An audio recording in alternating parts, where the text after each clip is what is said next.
आज का जो हमारा टॉपिक है वो जावास्क्रिप्ट में हम इफ एल्स इफ और एल्स स्टेटमेंट के बारे में हम देखने जा रहे हैं। इफ एल्स और else statement use to make the decision based on conditions. जब प्रोग्रामिंग में हम कोई भी कंडीशंस बनाते हैं तो उसमें जो है वो इफ एल्स एंड एल्स का हम प्रयोग करते हैं। अब आपके माइंड में होगा कंडीशंस क्या। सपोज कि आपको चेक करना है कि कोई भी व्यक्ति जो है वो वोट कर सकता है नहीं। तो as Indian citizens we know that 18 years के ऊपर एज होना चाहिए। तो वहाँ पर अब उस चीज़ को आप किस तरीके से प्रोग्रामिंग में उतारेंगे, वहाँ पर हम इफ इल्स के जैसे स्टेटमेंट्स को यूज़ करते हैं। आगे बढ़ने से पहले हम इसका सिंटेक्स देते हैं, ठीक है। इफ स्टेटमेंट का सबसे पहले हम देख रहे हैं कि if statement execute a block of code only if condition is true. यानी कि पहले तो सिंटेक्स देखिए, हम लिखते हैं इफ, उसके बाद पैरेंथेसिस के अंदर कंडीशन लिखते हैं और ये कर्ली ब्रैकेट के अंदर कोड लिखते हैं, the code to execute if the condition is true. यानी कि अ, इसके अंदर हम वो कोड लिखेंगे जो कि हम चाहते हैं कि एग्जीक्यूट हो अगर ये इफ के अंदर का जो इफ ये जो हमारा कंडीशन है अगर ट्रू, ठीक है। तो इसको थोड़ा नीचे लाते हैं और थोड़ा एग्जांपल देखिए जावास्क्रिप्ट का। एक एज हमने लिया है 20। अब बोला है क्या यहाँ पर कि एज जो है ना वो 18 से ज़्यादा होना चाहिए या 18 से बराबर होना चाहिए, तभी जो पर्सन है वो एलिजिबल हो वोट करने के लिए, ठीक है। तो यहाँ आंसर जो कितना है 18 आंसर है। तो 18 आंसर है तो यहाँ पर कंडीशन क्या हो जाएगा ट्रू।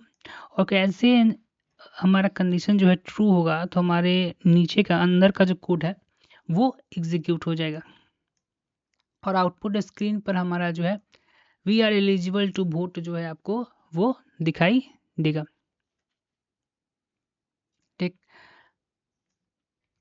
सेकेंड चीज़ जो हम देख रहे हैं वो है हमारा इफ इल्स स्टेटमेंट। अब इफ में क्या होता है कि इफ में सिर्फ एक ब्लॉक ऑफ कोड है। अब इफ में एक ही ब्लॉक ऑफ कोड कहने का मतलब मेरा ये है कि सिर्फ आपने एक ही कंडीशन चेक किया है कि ये व्यक्ति जो है मतलब कि वोट देने लायक है, तो उसको कंडीशन ट्रू है तो तुम एग्जीक्यूट करा दो। लेकिन नहीं है, इफ वो व्यक्ति जो है वोट देने लायक नहीं है तो तभी तो कोई एक स्टेटमेंट होना चाहिए, यूज़र को पता चलना चाहिए कि आप जो हैं वो वोट देने लायक नहीं है। तो वहाँ पर ये जो है ये इफ एल्स स्टेटमेंट जो है यहाँ पर एक्टिव हो जाता है। The else block execute when if condition is false. ये ऊपर वाला ब्लॉक जो है वो फॉल्स हो जाएगा तो ये एल्स वाला जो है ये ब्लॉक ऑटोमेटिक एग्जीक्यूट हो जाएगा। Execute if the condition is false, यानी इफ कंडीशन का ये जो कंडीशन हमारा फॉल्स होगा तो ऑटोमेटिक एल्स जो है वो हमारा एग्जीक्यूट हो जाएगा। एग्जाम्पल से हम क्लियर करते हैं। जैसे हमने वोटिंग का एग्जाम्पल हम लेकर चलें उस, तो यहाँ पर एज जो है हमारा 16 माना गया और वोटिंग का राइट हमारा 18 से ज़्यादा या 18 होना चाहिए, तो वो तो है नहीं। तो ये ऑटोमेटिक ये कंडीशन जो हमारा होगा वो क्या हो जाएगा, वो फॉल्स हो जाएगा। ऑटोमेटिक हमारा वो कंडीशन जो है वो फॉल्स हो जाएगा, जिसके कारण से इल्स वाला स्टेटमेंट जो है वो एग्जीक्यूट हो जाएगा। जैसा कि आप देख सकते हैं आउटपुट में your you can not vote, ऐसा आपको दिखाई दे रहा है, मुझे वही दिखाई दे रहा है। सेकेंड टॉपिक, इसको थोड़ा स्क्रीन पर लाया जाए। सेकेंड टॉपिक जो हमारा है if else statement. Use if else to test multiple condition. अब इफ जैसा इफ में एक ही कंडीशन था, लेकिन आप इफ आपके पास 2-3 कंडीशन है जो कि इफ कर कर आप चेक करना चाहते हैं तो अच्छा नहीं लगेगा ना, तो वहाँ पर हम लोग यूज़ करते हैं इफ इल्स स्टेटमेंट। आप सोच रहे हैं क्या बोल रहे हैं, आइए समझते हैं। देखिए सबसे पहले तो एक चमकीला पेन उठा लेने का देखिए सिंटेक्स यहाँ पर देखिए, जावास्क्रिप्ट आप देख रहे हैं, यहाँ पर एक कंडीशन चेक होगा, अगर ये ट्रू हुआ तब ये एग्जीक्यूट होगा। सेकेंड कंडीशन है, ठीक है। अब वही वोटिंग का एग्जांपल मैं ले लेता हूँ कि पहला कंडीशन जो है वो 18 साल से ज़्यादा होना चाहिए, और दूसरा कंडीशन है कि वो भारत का नागरिक होना चाहिए, तब वोट दे सकता है। और ये दोनों भारत नहीं 18 साल से अगर मतलब 18 साल उम्र है उसका ज़्यादा है, ये कंडीशन में ट्रू हो गया। लेकिन लेकिन लेकिन भारत का नागरिक नहीं है, तो मतलब the not he is not citizen of India, so this block of code is not execute. And both if and else ifs are not executed, then else this block is executed. कहने का मतलब यही है कि अगर ऊपर के दो ब्लॉक्स जो है वो फॉल्स हो जाते हैं, एग्जीक्यूट नहीं होते हैं, तो लास्ट में हमारा एक ही चरा बचता है, इल्स बाबू एग्जीक्यूट हो जाता है। ठीक है, देखो बाबू एक खूबसूरत सा एग्जांपल है हमारे पास है कि पहले आइए कोड को समझते हैं।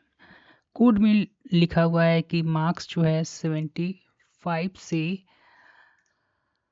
75 हमारा मार्क्स एक बच्चे का आया है, सपोज तुम्हारा ही आया है।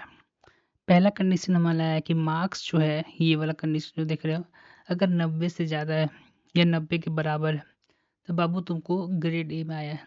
ठीक है, लेकिन तुम तो हो महानांसी, तो ये कंडीशन तुम्हारा तो हुआ नहीं। फिर सेकेंड कंडीशन दिया कि अगर 80 से ज़्यादा आया या 80 के बराबर है तो बी में आए हो। ठीक है, इस लायक तो तुम हो नहीं, तो इफ एल्स में आए हो। मार्क्स जो है ग्रेटर देन 70 है, तो 70 में आपको सी है, तो ये वाला कंडीशन जो है वो एग्जीक्यूट हो जाएगा। और तुम किस ग्रेड में आए हो, 70 या सी में, 5 नंबर और ले आते तो क्या हो जाता बाबू। चलिए कोई बात नहीं। उसके बाद उससे कम तो नहीं है, तुम्हारे दोस्त का आया होगा डी ग्रेड, खुश। चलो, और ये लास्ट कंडीशन जो आखिरी मौका है वो एग्जीक्यूट हो जाएगा जो, तो यहाँ पर आंसर जो है ग्रेड सी। आशा करते हैं कि आपको ये समझ में आया होगा। ठीक है, अब नेक्स्ट टॉपिक पर हम फिर चल रहे हैं। देखो प्रोग्रामिंग में एक कंसेप्ट आता है, आप लूप पढ़ेंगे तब भी आएगा। ठीक है ना, उसका मतलब होता है कि नेस्टेड इफ एल्स, यानी कि देखो सिंपल अगर दो शब्दों में मैं कहूँ, यानी कि कंडीशन के अंदर एक और कंडीशन हम लगा दें, यानी कि इफ एल्स के अंदर एक और इफ एल्स लगा दें, तो वो नेस्टेड उसे हम कहते हैं। ठीक है ना, if you can place if you can place you can place if statement inside another if statement, वही जो मैंने पहले कहा था कि एक if else कंडीशन के अंदर एक और if else कंडीशन अगर आप लगा देते हैं तो उसको हम नेस्टेड if else कहते हैं। जैसे कि एज हमने लिया है बाबू 22 और एक हमने बुलियन डाटा टाइप लिया जिसमें ट्रू किया है। ठीक है ना, एज ये प्रोग्राम किस तरीके का, यू कैन ड्राइव, अच्छा ड्राइविंग लाइसेंस बनाया, बोला कि एज जो है वो 18 से ज़्यादा होना चाहिए, तो बाबू का है। ठीक है, उसके अंदर एक और इफ एल्स लगाया है, बोला है कि यू कैन ड्राइव, अगर ये ट्रू हो यानी ट्रू है तो यू आप ड्राइव भी कर सकते हैं और आपको ड्राइविंग लाइसेंस मिलेगा, गेट ड्राइविंग लाइसेंस फर्स्ट। तो ऊपर वाला ही यहाँ पर ट्रू हो जाएगा, तो ये मेरे ख्याल से चलेगा ही नहीं। ठीक है, और इसका जो लास्ट वाला है you are too young to drive, ये देखो अब इसमें कोड को समझाता हूँ। अगर 22 है तो सबसे इफ 22 है तो ये ट्रू हो गया, तो नीचे वाला तो चलेगा नहीं, तो हमारा कोड ऑटोमेटिक इसके अंदर आ गया। अब इसके अंदर भी जो है वो ये वाला कंडीशन हमारा ट्रू है, तो नीचे वाला कंडीशन चलेगा नहीं, तो यू कैन ड्राइव हो सकता है। और अगर एज कम होता तो पहले वाला चलता नहीं, सीधे आ जाता यंग टू ड्राइव। और मान लीजिए कि ऊपर का कंडीशन ट्रू हो जाता और ड्राइविंग लाइसेंस फॉल जाता तो नीचे वाला गेट ड्राइविंग लाइसेंस फर्स्ट, पहले तुमको ड्राइविंग लाइसेंस की आवश्यकता है। तो ये हमारा टॉपिक कंप्लीट हुआ इफ एल्स स्टेटमेंट। एक इसमें और एक होता है स्विच, वो हम देखेंगे। लॉजिकल ऑपरेटर देख रहे हो ना, अब लॉजिकल ऑपरेटर हम पढ़ चुके हैं, लेकिन यहाँ पर हम इफ एल्स के साथ किस तरीके से लॉजिकल ऑपरेटर यूज़ होता है वो एक बार थोड़ा समझ लेते हैं। ठीक, अब देखो लॉजिकल ऑपरेटर पहले मैं थोड़ा एक बार रिवीजन करवा देता हूँ। ये हमारा डबल एस परसेंट सिंबल देख लें, ये हमारा एंड होता है,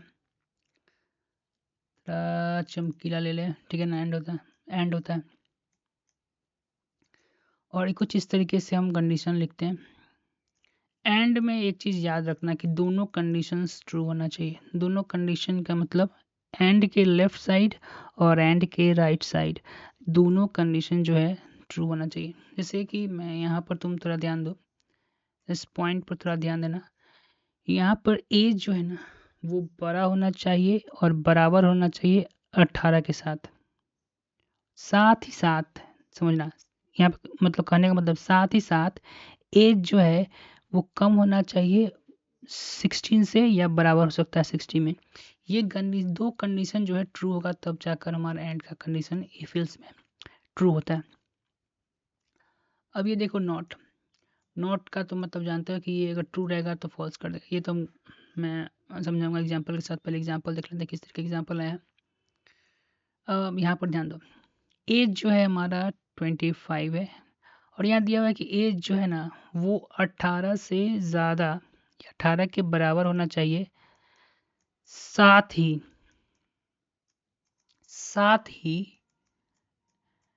एज जो है 60 से कम है तो आप जो है वर्किंग प्रोफेशनल है भारत में, यानी कि आप रिटायरमेंट आपका नहीं हुआ है।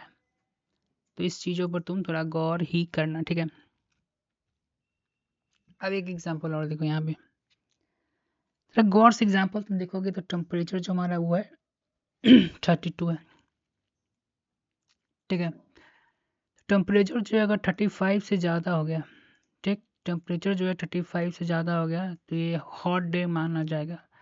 सेकेंड कंडीशन जो हमारा देखोगे यहाँ पर तुम, वो टेम्परेचर अगर जो है वो 25 से ज़्यादा है या 25 के बराबर है तो वो मतलब कि वार्म डे है, ठीक है। और 25 से कम मतलब 15 से कम है और या 15 के बराबर है तो ये जो है हमारा प्लीजेंट यानी कि सबसे अच्छा दिन है। और नहीं तो इसमें से कोई नहीं है तो ये क्या है, एक बहुत ही ठंडा दिन है। तो हमारा वेदर जो है वार्म है क्योंकि कंडीशन आप तो यहाँ पर 32 है। इस तरीके का कंसेप्ट को प्रोग्रामिंग में उतारने के लिए वो हम एफ एल्स का इस्तेमाल करें। आप ये कंसेप्ट आपको हर जगह पाइथन, जावास्क्रिप्ट तो देख ही रहे हैं। C is a foundations of programming and more, ठीक है। तो मिलते हैं फिर नए कंसेप्ट और नई वीडियो के साथ।